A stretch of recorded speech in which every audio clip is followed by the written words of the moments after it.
eu sou mais novo do que talvez boa parte daqueles que assistem aqui, mas eu não me lembro, em algum momento passado da história, eu não vivi lá na ditadura, mas eu não me lembro, no passado recente da história, o momento em que a comoção pública estivesse tão polarizada como está nos dias de hoje.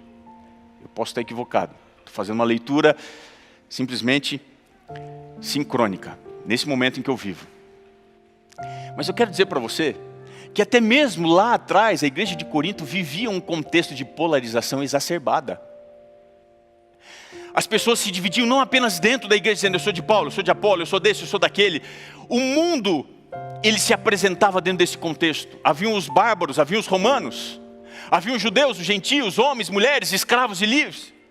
É assim que as pessoas se apresentavam. Mas Paulo diz, só há uma distinção que se sustenta em pé. E que distinção é essa? Verso 18. Certamente a palavra da cruz, ela é loucura para os que se perdem. Mas para nós, ele diz, que somos salvos, ela é o quê? Poder de Deus. Entenda aqui uma coisa, de uma vez por todas. Só há uma divisão que se sustenta no final de todas as coisas. A cruz divide a humanidade em dois grupos. Você se lembra que grupos são esses, de acordo com o verso? Os que vão se salvar e os que vão se perder. Quem são os salvos? São pessoas problemáticas, que vêm de estratos culturais diferentes, que têm demandas entre si, que muitas vezes não praticam o que falam. Esses são os salvos, que lutam constantemente, lutam aos pés da cruz, lutam com Cristo dizendo, Senhor, eu preciso desse poder, me dá hoje aquilo que eu necessito. Eles não se cansam na batalha, mesmo feridos eles continuam, até quando finalmente eles tombam, na esperança de um dia ressuscitarem em Cristo Jesus. Esses são os salvos.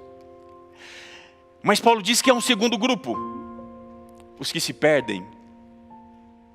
Entre os perdidos, queridos, Paulo aqui vai dividir os perdidos em 3 diferentes categorias. E eu queria que você olhasse comigo o verso 20. Que categorias são essas? A primeira delas diz assim, onde está o sábio? Paulo está querendo dizer o seguinte, que aqueles que se perdem estão voltados para a sabedoria. E o que isso significa? Deixa eu tentar explicar para você. A figura do sábio naquela época, muito comum dentro do pensamento greco-romano, ele era exaltado como sendo um defensor, um apologeta de cosmovisões populares. Você tinha o sábio naquele então, que podia vir de uma raiz epicurista, podia vir, quem sabe, do estoicismo, podia vir do sofismo, podia vir do platonismo, enfim.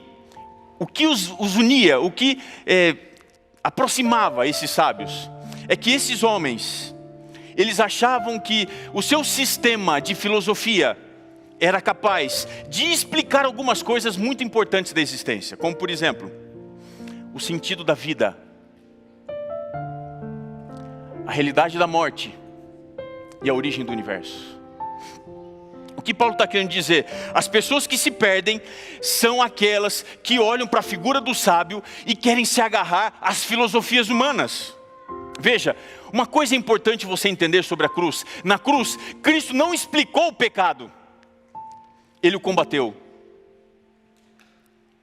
Tem muitos questionamentos que são sinceros e profundos, que foram feitos por grandes homens e nunca foram explicados por Deus. Veja Jó e veja outros que sofreram sem saber por que estavam sofrendo. Queridos, a cruz não é explicação de coisa nenhuma, mas é o poder que você precisa para superar as adversidades, olhando na direção certa. A salvação não é uma aula magna sobre as nossas grandes dúvidas e problemas. Infelizmente hoje cresce dentro do cristianismo pessoas que se voltam para a filosofia, que se voltam até mesmo para a metodologia ateísta, materialista, para tentar explicar a revelação da palavra de Deus. Cuidado, porque de acordo com a visão de Paulo, se você se afasta da essência do evangelho, você pertencerá ao grupo daqueles que se perdem.